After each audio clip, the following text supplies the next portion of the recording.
ماں کی پیٹ کا اندھیرا ہے، پیٹ کے اندر. دوسرا ظلمت الرحم، رحم کا اندھیرا ہے. تیسرا ظلمت المشیمہ، کہ وہ تھیلی جس کے اندر بچہ ہے وہ باریک پردہ رحم کے علاوہ رحم کے اندر اس کے. فرمائیے 3 اندھیروں میں رب نے تمہاری تخلیق کی ہے، تم کیسے باتیں کر سکتے ہو؟ اللہ فرماتا ضرب لنا مثلا ونسی خلقہ، ہمیں مثالیں دیتے پھرتے ہیں اور اپنی تخلیق کو بھول گئے ہیں، اور یہ میری قدرت کے مقابلے میں باتیں لا رہے ہیں. رب ذوالجلال فرماتا ہے ذالکم اللہ ربکم، یہ ہے تمہارا رب. یعنی یہ بیان کر کے کہ رب نے تجھے خلقم من بعد خلقن پیدا کیا فی ظلمات ثلاث، 3 اندھیروں کے اندر، 3 ظلمتوں کے اندر. تمہاری ماں کا پیٹ ایک وہ پردہ، پھر رحم کا، پھر اس کے بعد کا پردہ. فرمایا ذالکم اللہ ربکم، جو اس طرح اندھیروں کے اندر بنائے اور نقش و نگار کی کوئی کا مقابلہ نہ کر سکے. ذالکم اللہ ربکم، یہ ہے تمہارا رب، یہ ہے تمہارا رب. لہ الملک، اس کے لیے ہے ملک. لا الہ الا ہو فانا تصرفون، کہاں تم ڈگمگاتے پھرے جا رہے ہو؟ کیسے تم پاگلوں والی باتیں کرتے ہو؟ رب ذوالجلال کے نظام اور تخلیق کے مقابلے کے اندر اور رب ذوالجلال کے لحاظ سے یہ کہہ رہے ہو کہ اسے پتہ نہیں. پتہ ہوتا ماں کا تو پھر 14-15 نبی عورتوں میں بھی بنا دیتا معاذ اللہ. اسے جس نے ماں کی پیدا کیا، ربکم و رب آبائکم، وہ تمہارا رب، تمہارے آبا کا رب. کہ ایک پانی کے قطرے سے اس نے اپنی قدرتوں سے پیدا کیا. وہ جانتا ہے، وہ سب کچھ جانتا ہے. اور یہ شخص جو کہہ رہا ہے کہ رب چونکہ وہ ماں سے پیدا نہیں ہوا تو اسے پتہ نہیں ہے، میں نے اس کو الجھن میں ڈال دیا، وہ میرے سوال کا جواب نہیں دے سکا، کہتا معاذ ادھر ادھر دیکھنے لگا. یہ سارے جھوٹ اللہ کے بارے میں اس نے افترا کر کے اس طرح کی بولے. اور خالق کائنات جل جلالہ کی قدرت بول رہی ہے اگر تجھے ماں اور ممتا کا اتنا ہی پتہ ہے تو پھر تم خود عورت کیوں نہیں بنے؟ اگر تم نبوت عورتوں کو دلوانا چاہتے ہو، تمہارے نزدیک ان کی ایک ترجیح ہے، اور تم چونکہ ماں سے تم نے جنم لیا ہے تو پھر یہ تم ایسا کیوں نہ کر سکے کہ تم عورت ہوتے؟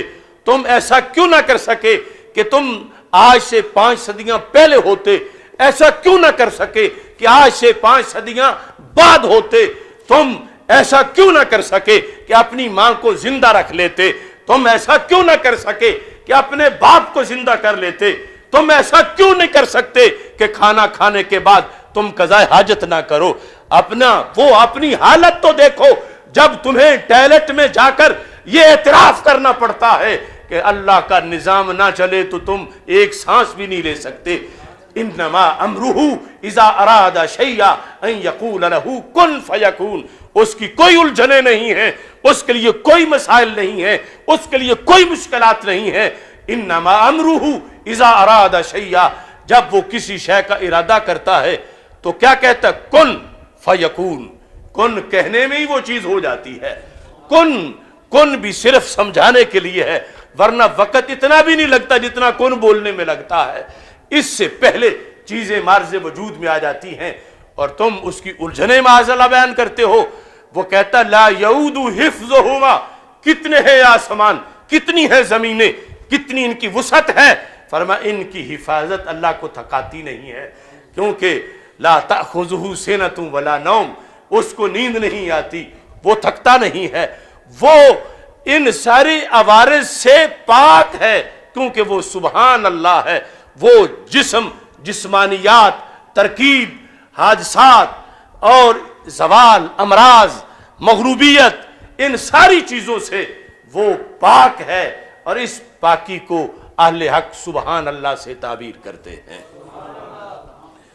خالق کائنات جل جلالہ نے قرآن مجید برہان رشید کے اندر یہ حقیقت واضح کی جو سرکار نے فرمایا ہے وَلَا تَتَفَكَّرُوا فِي اللَّهِ، اللہ میں غور و فکر نہ کرو، کیونکہ تمہارے پاس سورسز ہی نہیں اس کو تم دیکھ سکو، دنیا میں دیکھنا تمہارے بس میں نہیں، اور تم کیا کر سکتے ہو؟ فرمایا لا تدرکہ الابصار وہو یدرک الابصار، آنکھیں اس کا احاطہ نہیں کر سکتی لیکن ساری آنکھیں اس کے احاطہ میں ہیں۔ اب یہ وہ اس کا نظر نہ آنا یہ اس کا کمال ہے۔ باقی ہم میں سے کون ہے جو بیٹھا اور کہے کہ میں نظر نہیں آؤں گا، مجھے دیکھنے والے دیکھ کے دکھائیں؟ یہ ہماری کمی ہے، اس کا کمال ہے۔ اور آج اگر کوئی ایسا بے وقوف بولنا شروع ہو جائے، اس عمر جلیل جیسا کہے کہ میں معاذ اللہ اللہ سے افضل ہوں کہ وہ تو نظر نہیں آتا، میں نظر آتا ہوں، لیکن نظر آنا ایک کمال ہے، تو الوہیت ہے ہی ایسی، الوہیت اللہ ہونا، خدا ہونا مقام ہی ایسا ہے کہ جو مخلوق میں چیزیں شانیں بنتی ہیں وہاں اس کے شایان شان نہیں ہوتی۔ کتنی ایسی چیزیں ہیں مخلوق میں، کسی کا ولد ہو، اولاد ہو، بیوی ہو، یہ اس کے شایان شان ہے۔ مخلوق میں جو بیٹھے تو جگہ گھیرے، یہ اس کے شایان شان ہے۔ مخلوق میں جب ہمیں دیکھیں تو وہ نظر آ جائے، مگر اللہ وہ کامل ذات ہے کہ ساری آنکھیں چندھیا جائیں، اس دنیا میں رہتے ہوئے دیکھ نہیں سکتی سوائے ایک آنکھ کے، جو معراج کی رات ہمارے آقا حضرت محمد مصطفیٰ صلی اللہ علیہ وسلم نے عین ذات کو دیکھا۔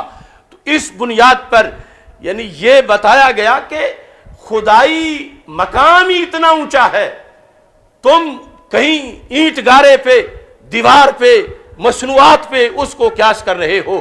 اللہ تعالیٰ نے اس وقت فرمایا جب قریش مکہ نے سرکار دو عالم صلی اللہ علیہ وسلم سے پوچھا کہ یہ جو رب ہے یہ کس چیز کا بنا ہوا ہے؟ معاذ اللہ، امن ذہب ام من الفضہ، سونے کا ہے یا چاندی کا ہے؟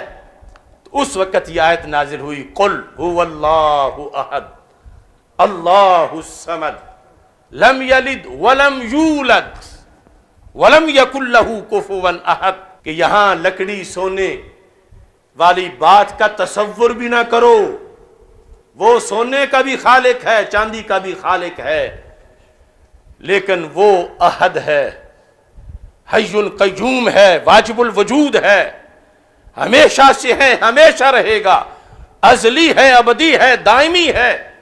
اور ساتھ یہ فرمایا لم یلد ولم یولد، نہ اس کا کوئی ولد ہے نہ وہ کسی کا ولد ہے۔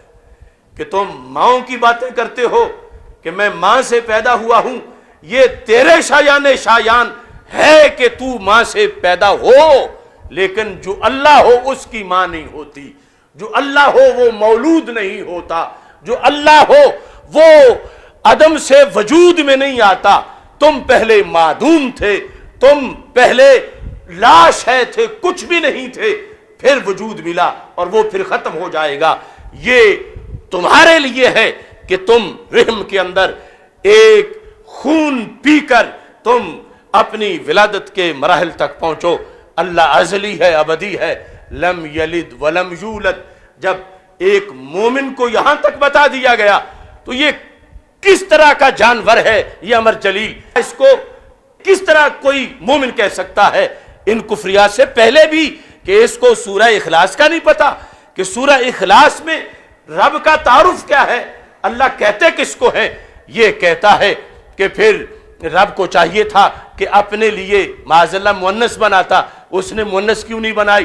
تو اللہ فرماتا ہے وَلَمْ يَكُنْ لَهُ كُفُوًا أَحَدٌ، اس کے جوڑ کا ہے ہی کوئی نہیں۔ اس کی شان یہ ہے کہ اس کی زوجہ نہیں ہے، یہ اس کا مقام ہے، یہ اس کی شان ہے، یہ اس کی عظمت ہے، یہ اس کی وحدانیت ہے، یہ اس کی ابدیت ہے، ازلیت ہے۔ اور یہ عورت ہونا، پھر آگے اولاد ہونا، یہ تو ان کے ہیں کہ جہاں حدوث ہے، زوال ہے، فنا ہے، جہاں پر ختم ہو جانے کا سلسلہ ہے، جہاں پر مرض آتے ہیں اور پھر آگے تناسل کے لحاظ سے اولاد اور اس طرح کے معاملات جو ہیں وہ رکھے گئے. فرمایا وہ ازلی ابدی ہے, اس کے لیے عیب ہے کہ بیوی ہو, اس کے لیے عیب ہے کہ ولد ہو, وہ محتاج نہیں کسی کا. اس بنیاد پر وہ عظمت, وہ اعلیٰ.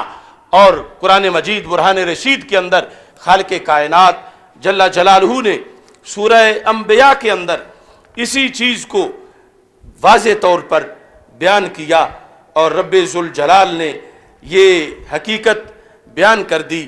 وقالوا اتخذ الرحمن ولدا, کہا کہ اللہ فرماتا ہے یہ ابو جہل کا ٹولہ کافر مشرک یہ کہتے ہیں کہ رب کی اولاد ہے, فرشتوں کو اللہ کی بیٹیاں کہتے ہیں.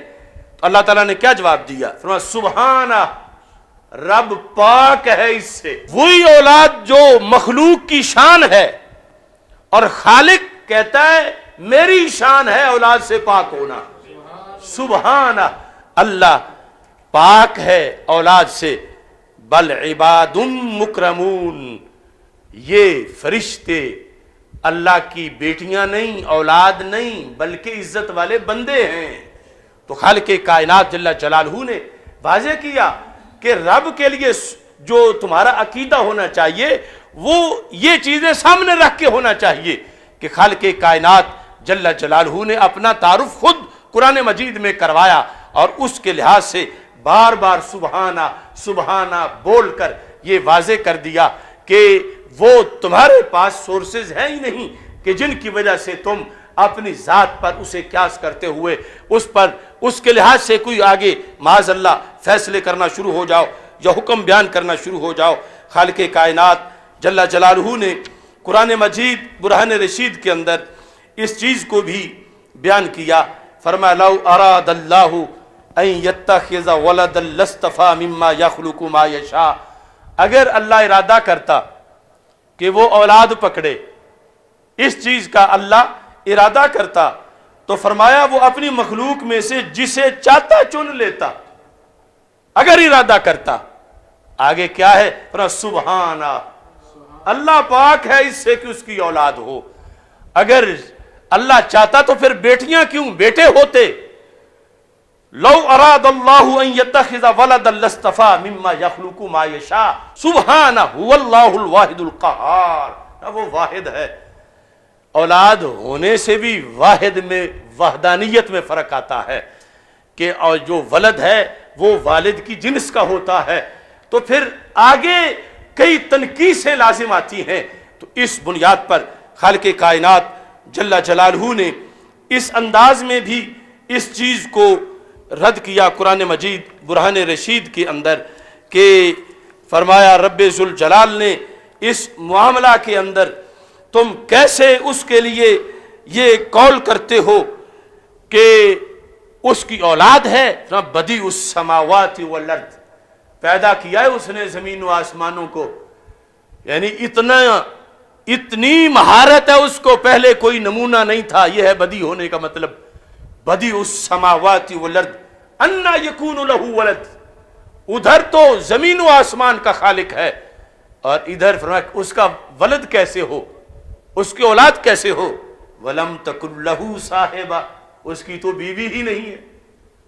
ولم تکن لہ صاحبہ, جب یہ قرآن کہہ رہا ہے تو یہ امر جلیل اس حکم کے مقابلے میں آگے رب ذوالجلال کا مسئلہ بیان کر رہا ہے کہ رب کا یہ مسئلہ ہے کہ اس کی بیوی نہیں ہے, اور جو چھڑا چھانڈ وہ لوگ اس کو شک کی نگاہ سے دیکھتے ہیں معاذ اللہ. تو اللہ نے اپنی یہ شان بیان کی, اور یہ شخص قرآن کا رد کر رہا ہے, قرآن کی آیت کا رد کر رہا ہے.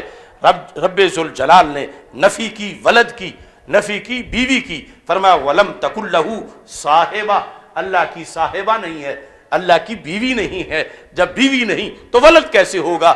اور فرمایا وخلق کل شیء, لیکن پیدا اس نے ہر شے کی ہے.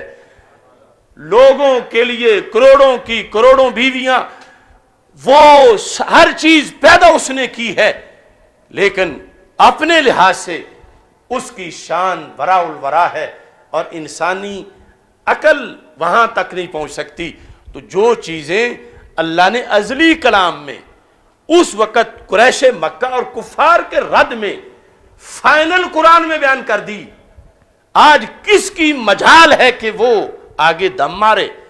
کس کی حیثیت ہے کہ وہ پھر اس پر مذاق اڑائے مجمع میں لوگوں کے اندر بیٹھ کر، اور پھر رب ذوالجلال کے بارے میں معاذ اللہ بد نصیب کے لفظ اور اس طرح کے لفظ بولے؟ ہم تو یہ کفار کے اندر بھی تصور نہیں کر سکتے تھے کہ کسی کافر ملک میں کوئی ابو جال جیسا کافر بھی ایسا کہتا ہو. جس طرح کے کفریات اس شخص نے بکے ہیں اور ابھی تک کسی کے کان پر جوں ہی نہیں رینگ رہی.